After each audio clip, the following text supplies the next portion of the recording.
হেই everyone, কেমন আছো তোমরা? আশা করি তোমরা সকলে খুব ভালো আছো। আজকে আমি তোমাদের সঙ্গে ডিমের একটা রেসিপি শেয়ার করব। ডিমের রেসিপিটা খুবই ইজি আর বেসিক রেসিপি, কিন্তু লেস অয়েল। 1 চামচ তেল দিয়ে আমরা কি করে ডিমের কষাটা তৈরি করব সেটাই আজকে আমরা শিখবো। এই যে কড়াইয়ে তোমরা দেখতে পাচ্ছ এই 1 চামচ তেল, আমি কিন্তু পুরো রেসিপিটা এই 1 চামচ তেলেই করেছি। তো এটাই একটা শিখবার বিষয়। অনেকেই তোমরা নতুন নতুন সংসার করছো বা নতুন রান্না বান্না শিখছো, একা থাকছো, বেসিক রান্নাগুলো আমাদের শিখে রাখা দরকার। রোজ রোজ ফ্যান্সি খাবার ভালোও লাগে না, আর বাইরের খাবার তো একেবারেই খাওয়া উচিতও নয় আর ভালোও লাগে না। আর সবাই আজকাল স্বাস্থ্য সচেতন, কেউই বেশি তেল মশলা দিয়ে রান্নাটা করতে ভালোবাসে না, খেতেও ভালোবাসে না। তো সেই ক্ষেত্রে আমাদের কিন্তু খুবই প্রয়োজন জেনে রাখা অল্প তেলে আমরা কিভাবে পারফেক্ট রান্না করতে পারি। তো তাই জন্যই কিন্তু আজকে তোমাদের এই ডিমের তরকারিটা শেয়ার করা, যে অল্প তেলে আমরা কিভাবে তরকারিটা পারফেক্টভাবে করব। কেননা পেঁয়াজ রসুনের রান্না করলে কিন্তু অল্প তেলে রান্না করতে গেলে অনেক সময় কাঁচা মশলার গন্ধ থেকে যায়, ভালো করে মশলাটা কুক হয় না, যেটাতে কিন্তু তরকারিটা খেতে একদম ভালো লাগে না। তো আজকে সেজন্যই আমি এই বেসিক একটা রান্না তোমাদের সঙ্গে শেয়ার করছি। তো প্রথমেই আমি এখানে দেখলে 1 চামচ তেল নিয়েছি, তেলটাকে আমি ভালোভাবে গরম করেছি। তারপরে আমি ডিমগুলো দেওয়ার সময় কিন্তু কাট লাগিয়ে দিয়েছি। তোমরাও অবশ্যই যখনই ডিম রান্না করবে এমনিভাবে সেদ্ধ ডিম কিন্তু কাট লাগিয়ে তেলে দেবে, না এতে কিন্তু ডিমটা ফাটে। তো সেটাতে একটা ছোটোখাটো অ্যাক্সিডেন্ট হওয়ার কিন্তু চান্স থাকে। তো সবসময় ডিমটাকে অল্প করে কাট লাগিয়ে তারপরে দেবে। আমি একটু নুন আর হলুদ দিয়ে লাল করে ভালো করে ভেজে নিয়েছিলাম ডিমগুলো। তারপরে সেম তেলেই দেখো আমি তোমাদের জিরে ফোড়ন দিয়েছি 1 চামচ, ছোটো চামচের, সেটাই দেখালাম। জিরে ফোড়ন দেওয়ার পরে কিন্তু আমি এর মধ্যে দিয়ে দেবো ছোটো করে কুচি করে রেখে দিয়েছিলাম আমি পেঁয়াজ, সেই পেঁয়াজগুলো। পেঁয়াজ যখনই তেলের মধ্যে দেবে না তখন কিন্তু মনে হবে যে তেল কম আছে। যতই পেঁয়াজ দাও, মানে তেল একদম অনেক বেশি দিলে সেটা না, অল্প তেল দিয়ে রান্না করলে মনে হয়, দেখো এখন যেটা বলছিলাম যে একদমই মনে হচ্ছে তেল নেই, কিন্তু এখানে ফট করে তেল ঢেলে দেবে না। এখানে কি করবে, সামান্য অল্প নুন দিয়ে দিবে পেঁয়াজের উপরে, আর গ্যাসটাকে সিম করে ঢাকা দিয়ে দেবে। পেঁয়াজের কিন্তু নিয়মই প্রথমে তেলটা পুরো টেনে নেয়, তারপর আস্তে আস্তে যখনই পেঁয়াজ ভাজা হয়ে যাবে প্রপার, তখন দেখবে পেঁয়াজ কিন্তু তেলটা ছেড়ে দিচ্ছে। তো এটা একটা ছোট টিপস, এটা মাথায় রাখবে। নতুন নতুন রান্না করলে এগুলো না জানাটাই স্বাভাবিক। তো এখানে কিন্তু পেঁয়াজটার মধ্যে আমি সামান্য নুন দিয়েছি, দিয়ে কিন্তু আমি এখন ঢাকা দিয়ে দিব। ঢাকা দেওয়ার পরে 2 মিনিট পরে আমি খুলবো। দেখো পেঁয়াজটা হালকা লালও হয়ে গেছে, আর তেলটাও দেখো ছেড়ে দিয়েছে। আমরা কিন্তু এর মধ্যে আর তেল দিইনি, সেই তেলটাই আছে। তো পেঁয়াজটাকে নরম করার জন্য আরেকটা সামান্য নুন দিয়ে ঢাকা দিয়ে দিবে, তাড়াতাড়ি পেঁয়াজটা নরমও হয়ে যাবে আর তোমার পেঁয়াজটা লালও হয়ে যাবে। পেঁয়াজটা ভাজা হয়ে গেছে, আমি এর মধ্যে 1 চামচ আদা রসুনের পেস্ট দিয়ে দিয়েছি। আদা রসুনের পেস্ট দেওয়ার পর আমি একবার ভালো করে মিলিয়ে নেব। কিন্তু দেখো একদম তেল নেই সেহেতু কিন্তু আমাদের মশলাটা কষাতে অসুবিধা হবে, তলায় লেগে যাবে। তো এখন আমরা কি করব, এখন আমরা সামান্য করে একটু জল দিয়ে দিব এই মশলাটার উপরে। জল দিয়ে দিয়ে কিন্তু আমরা মশলাটাকে কষাবো, তবে কিন্তু মশলাটা প্রপারলি কষাও হবে, কাঁচা গন্ধও চলে যাবে, আর তলাতে লাগবেও না। আর তোমরা যদি কাজ করছো আর সেক্ষেত্রে একা একা রান্না করতে হয়, তো তোমরা আগের থেকে কিন্তু পেঁয়াজ রসুনও পেস্ট করে ফ্রিজে রেখে দেবে, তাতেও তোমাদের সুবিধে হবে অনেক। তো আমি এখানে আস্তে আস্তে কিন্তু মশলার সাথে সাথে পেঁয়াজ মশলা একসঙ্গে ভাজতে থাকবো, আর কিছু গুঁড়ো মশলাও এখানে অ্যাড করতে থাকবো। গুঁড়ো মশলা বলতে আমাদের যেটা সাধারণ আমরা যেই সব মশলা দিয়ে থাকি শুকনো মশলা, সেই মশলাই আমি দেব। 1 চামচ দেখলে তোমরা আমি এখানে জিরে গুঁড়ো দিয়েছি, 1/2 চামচ ধনে গুঁড়ো দিয়েছি। আমি জিরেটা একটু বেশি, ধনেটা একটু কম দিয়েছি। আর নুন, হলুদ, লঙ্কা এগুলো তো পরিমাণ মতন দিতে হবে, সেগুলোও দেবো। দিয়ে কিন্তু এখানে ভালো করে আমাদের মশলাটাকে কষাতে হবে যতক্ষণ না পর্যন্ত মশলার থেকে কাঁচা গন্ধ চলে যায়। এই বেসিক রান্নাবান্না কিন্তু আমাদের সকলকেই শিখে রাখা উচিত। কখন কোন পরিস্থিতিতে কার দরকার পড়ে যাবে এটা তো কেউই বলতে পারে না।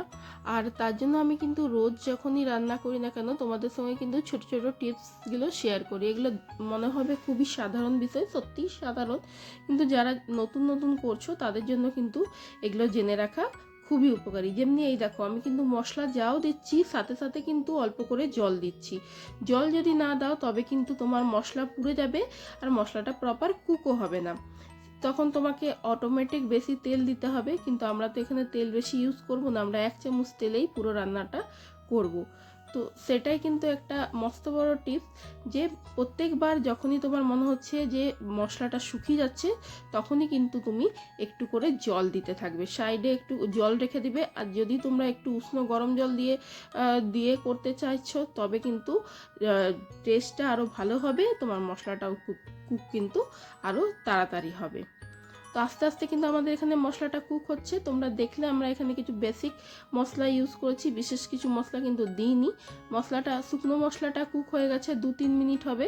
তারপর আমি এখানে কিন্তু 1 চামচ আন্দাজে, কিন্তু 1 চামচই হবে, টমেটো সস দিয়েছি। টমেটো সস কিন্তু যদি তুমি এই মশলা কষার সময় দাও আলাদা টেস্ট হবে।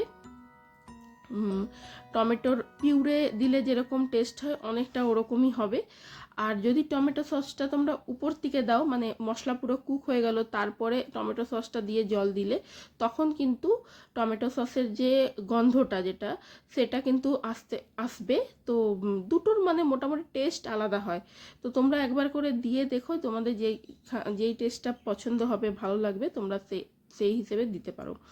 আমি কিন্তু মানে যখন মশলাটা কষাচ্ছি তখন কিন্তু সসটা দিয়ে দিলাম।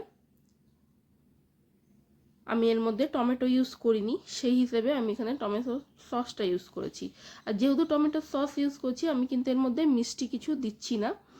তোমরা যদি মিষ্টি কিছু ব্যবহার করতে চাও তো করতে পারো। আমি তারপরে টমেটো সস দেওয়ার কিছুক্ষণ পরে কিন্তু অল্প করে গরম মশলাও দিয়ে দিচ্ছি। গরম মশলা দিয়েও আমি এখানে ভালো করে একবার 2 মিনিটের মতন আবার কুক করে নেব, কাঁচা মশলাগুলোর যেন গন্ধ চলে যায়। আস্তে আস্তে দেখো মশলাটা কিন্তু সুন্দরভাবে হচ্ছে প্রপার। আমি একটু ঢেকে দিয়েছি, ঢাকনাটা খোলার পরে দেখো উপরে যতটুকুও তেল দিয়েছিলাম সেই তেলটা কিন্তু উপরে উঠে এসেছে। এটা কিন্তু এই জলটা যেহেতু দিয়ে আমরা কষাচ্ছি সেই জন্যই কিন্তু জলের সাহায্যে কিন্তু তেলটা মানে বেরিয়েছে। এখানে আমাদের মশলাটা কিন্তু কুক হয়ে গেছে। আমি এরপরে এর মধ্যে কিন্তু ডিমগুলো অ্যাড করে দেব। নুন মিষ্টি একটু চেক করে নেবে, যদি কম মনে হয় তো অবশ্যই সেটা দিয়ে দেবে। আমি নুন দেওয়ার পরেও আবার সামান্য জল দিলাম, দিয়ে দেখো মশলাটা কিন্তু এখন একটু পাতলা হয়ে গেছে, কেন আমরা ডিম দিয়ে একটু কষাবো, তাই জন্য আমাদের একটু রসা রসা দরকার। যেহেতু আমি এটা কষা করছি ডিমের, তাই জন্য কিন্তু আমি জলটা বেশি দিচ্ছি না। তোমরা যদি ডিমের ঝোল করতে চাও বা একটু গ্রেভিটা বেশি পাতলা করতে চাও তবে কিন্তু তোমরা জলটা আর একটু দেবে। তো আমি এখানে ডিম দিয়ে দিয়েছি, ডিম দিয়ে আমি এখানে ভালো করে একটু নাড়িয়ে নেব, সামান্য জল দিয়ে দেবো, দিয়ে কিন্তু ঢাকা দিয়ে আমি ওই 2 থেকে 3 মিনিট মিডিয়াম আঁচে রেখে দেব ডিমটা। ডিমের তরকারিটা কিন্তু আমাদের দেখতে দেখতেই হয়ে গেল। এইটুকু সময় তো আমাদের যে কোনো জিনিসেরই দিতে হবে, যে কোনো জিনিসেরই একটা নির্দিষ্ট প্রপার টাইম থাকে, সেই টাইমটা যদি আমরা না দিই থাকে তবে কিন্তু জিনিসটা সুন্দর হবে না। তো রান্নার ক্ষেত্রেও কিন্তু সেম তাই, আমাদের যেই রান্নাটা যতটুকু টাইম আমাদের ততটুকু কিন্তু ধৈর্য ধরে সেটা করতেই হবে। দেখো ধৈর্য ধরে আমরা করলাম, তরকারি তোমাদের সামনেই আছে, মানে রেজাল্ট তোমাদের সামনে আছে, কেমনি হয়েছে সুন্দর দেখেই বোঝা যাচ্ছে কত সুন্দর হয়েছে, খেতেও ভালো হবে, অবশ্যই খেতে ভালো হয়েছিল। তো সেটাই বলছিলাম, নির্দিষ্ট সময় কিন্তু তোমাদেরকে প্রপার রান্নাটার জন্য দিতে হবে। যদি তোমাদের তাড়াহুড়ো থাকে তবে তোমরা আরেকটা কাজ করতে পারো, যে মশলাটা তোমরা কষিয়ে রেখে দিলে ফ্রিজে বেশি করে, তার মধ্যে তোমরা যখন যেটা মানে মিশিয়ে রান্না করতে ইচ্ছা করবে, তাতে ভেজ করো নন ভেজ করো, সেই মশলাটার মধ্যেই কিন্তু তোমরা মিশিয়ে করে নিতে পারো। তো মশলাটা তোমরা দেখলে কেমনি করে কষালাম, এই মশলাটাই তোমরা কষিয়ে ফ্রিজারে রেখে দিলে, ফ্রিজ করে বের করলে যতটুকু তোমাদের প্রয়োজন সেই প্রয়োজন হিসেবে তোমরা ব্যবহার করতে পারবে। তো এটাও একটা ছোট টিপস, তোমাদের তাড়াহুড়ো জীবনে সাহায্য করবে আশা করি।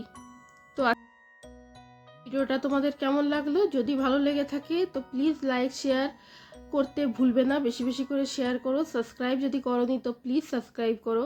আজকে আমি ছোট ছোট অনেক টিপস দেওয়ার চেষ্টা করেছি। তো দেখা হচ্ছে পরের একটা ভিডিওতে, বাই বাই।